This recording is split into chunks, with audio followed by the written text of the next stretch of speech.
अॼु सुबुह जो सवेर लखी गुलाम शाह भरिसां जेको आहे त जान खान चौकी भरिसां मासूम नीगर जो लाश हथ आयो जेको पुलिस खणाए सिविल अस्पताल लखी गुलाम शाह पहुचायो।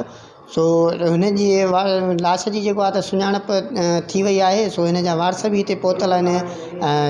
उन्हनि सां ॻाल्हि ॿोल कयूं था त उन्हनि जो छा चवणु आहे। खां वठी शाम जो गुम हुयो, उन खां पोइ वरी हाणे सुबुह जो SHO C सेक्शन जेको आहे त इतलाह ॾिनो त लाश असांखे लखी थाणे मिलियो आहे।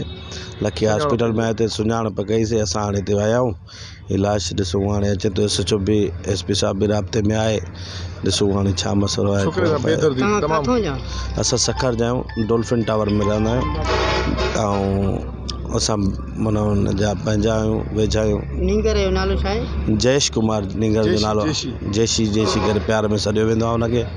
पुटु आहे जय कुमार जो। दुश्मनी वग़ैरह नहीं, का दुश्मनी न आहे का कंहिंजी बि। बाक़ी इंशाल्लाह अल्लाह केरु कंदो, ख़बर पइजी वेंदी त छा मसइलो आहे, कीअं आहे। पुलिस बि इंक्वायरी करे पई, वधीक CDR वग़ैरह अचनि त छा मसइलो आहे, केरु खणी वियो आहे, त पोइ इन खां पोइ तव्हांखे रिपोर्ट ॾींदासीं। बेदर्दीअ सां क़तलु थियल आहे। पंहिंजो सौटु हुनखे वठी वियो आहे।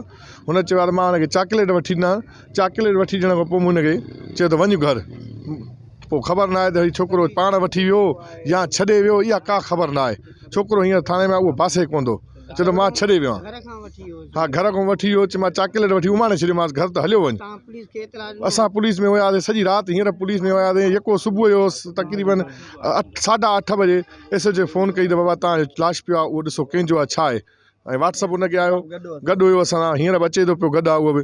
असां चवां असां हलूं था ॾिसूं तेसिताईं लाश SHO अचे थो साहब उहो बि, पर लाश ई असांजे पंहिंजे छोकिरे जो ई आहे। हाणे इहा ख़बर न आहे त किथां आहे, छा मिलियो आहे। चवनि था लखीअ में मिलियो आहे लाश। लखी अस्पताल में पियो आहे, सिविल में। हे असांजो पंहिंजो पाड़े जो आहे, सौटु आहे। का बि दुश्मनी न आहे। हाणे सौटु खणी वियो आहे, उहो चए थो मूं छॾियो आहे। पोइ हाणे ख़ुदा खे ख़बर त कंहिं ते आहे, छा आहे। सौटु कंहिंखे ॾिनो आहे, अॻिते करी विया, उहा इंक्वायरी पाण ऑफिसर कंदा, बाला ऑफिसर। मुतालबा हिन सां जेको हक़ु हुजे, हक़ु थियो वञे हिन सां। हेॾो बेदर्दी सां क़तलु थियो वियो आहे। बेदर्दी सां सफ़ा बेदर्दी। ॿार 6 सालनि जो, उन सां सफ़ा वढियो वियो आहे। उनखे कंधनि में गलनि में कटियो वियो आहे।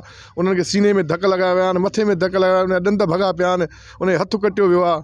त उन सां बेदर्दी सां जेको बि असांखे हक़ु हुजे उहो हक़ु थिए वञे। शाम जो 6:35 तां आख़िरी जेको आहे लिफ्ट में CCTV अचनि था।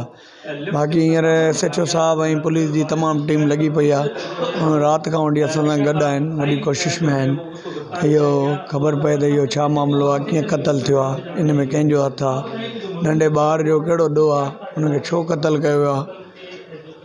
अलाह खे हाज़ुर नाज़ुर रखी करे इन कातिलनि खे सज़ा ॾिनी वञे त हीअ इन नंढे ॿार मासूम जो कहिड़ो ॾोह आहे।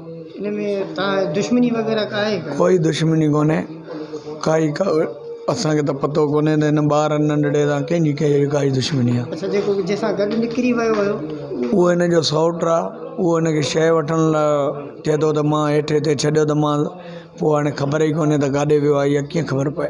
हाणे SHO साहब तमामु महिनत करे रहियो आहे। CCTV सॼियूं चेक करे थो पियो ऐं उन पोस्टमार्टम जे लाइ बि कोशिशि कई आहे। लाड़काणो टीम निकिरी आई आहे जेका पोस्टमार्टम कंदी। अलाह साईं कंदो त हिन जा कातिल मिली वेंदा, हिन जो खून रायगान न वेंदो। आवाम जी तरफ़ां ख़बर पई त कुझु ॿाहिरि इशू थियो आहे डॉल्फिन टावर जे नाले सां सखर में। जंहिं बाद असां बर वक़्तु पहुतासीं, रश लॻी पई, माण्हुनि खां ख़बर पई त ॿार हिकिड़ो मिसिंग आहे। पोइ CCTV कैमरा ॻोल्हीसीं जेकी बिल्डिंग में लॻल आहे, उन्हनि खां ॾिठोसीं जंहिंमें ज़ाहिर थियो त हिन जो सौटु हुई। हिनखे कंहिं बहाने सां पाण लिफ्ट में चढ़ियो, हिनखे सीढ़ियुनि ते लथईं, हेठि वञी वठी करे ॿाहिरि हलियो वियो, जंहिंमें असां बर वक़्तु हुनखे अरेस्ट कयोसीं। ऐं बाद में हुनजी इतराफ़ सां ख़बर पई त असांखे हुनखे मर्डर कयो आहे। पोइ ॿुधाए न पियो त किथे रखियो या छा आहे। पोइ बाद में सुबुह जी इहा नॉलेज मिली, CCTV कैमरा ॾिसूं पिया त वरी कॾहिं नॉलेज मिली त लखी गुलाम शाह में हुनजी सिविल हॉस्पिटल में डेड बॉडी मिली आहे। शनाख्त कयो त साॻियो आहे या ॿियो आहे। जंहिंमें शनाख्त थी त मालिकनि बि ॿुधायो त सेम ई आहे। पोइ बर वक़्तु पुगाऊं हिते, इंशाल्लाह फॉरेंसिक लैब वारा घुराया आहिनि ऐं पोस्टमार्टम बि थींदो हिन जो। मज़ीद जेकी इन्वेस्टिगेशन आहे इंशाल्लाह बाद में ख़बर पवंदी। वाक़े जा कारण हिन महिल ताईं ख़बर न आहे। वधीक जीअं अॻिते इन्वेस्टिगेशन थिए त ख़बर पइजी वेंदी इंशाल्लाह। ऐं जल्दी उहे ज़ाहिर थींदा माण्हू। वठी वियो हुयसि बिल्डिंग खां, उहो गिरफ़्तार थियो आहे? हा, गिरफ़्तार कयो, राति बर वक़्तु गिरफ़्तार कयो। उनजो को मौक़िफ़ साम्हूं आयो आहे? मौक़िफ़ त इहो आहे त मां मारियो आहे ऐं शइ कुझु रिकवर बि थी आहे, उहा बाद में ज़ाहिर थींदी। इंशाल्लाह ताला बहितर हिन जो क़ातिल ज़ाहिर कंदा। इहा त छो जो रायगढ़ मां जिस्म जेको आहे सुकी वियो आहे सॼो, माना जाइ जाते आहे उते ई पियो आहे। एग्ज़ामिनेशन न कयो आयुसि, अननोन डेड बॉडी हुई, पोइ हिन लाइ तयारु हूं। अचे त पोइ इनक्वेस्ट रिपोर्ट अचे त पोस्टमार्टम करे तव्हांखे रिपोर्ट सॼी ॿुधायूं था। तशदुद थियल अथसि, धक हया विया आहिनि, हिन जी ब्लीडिंग बि हले थी, रत बि हले थी ॻिचीअ मां, हथनि मां रत थी हले, पासनि में धक लॻल अथसि।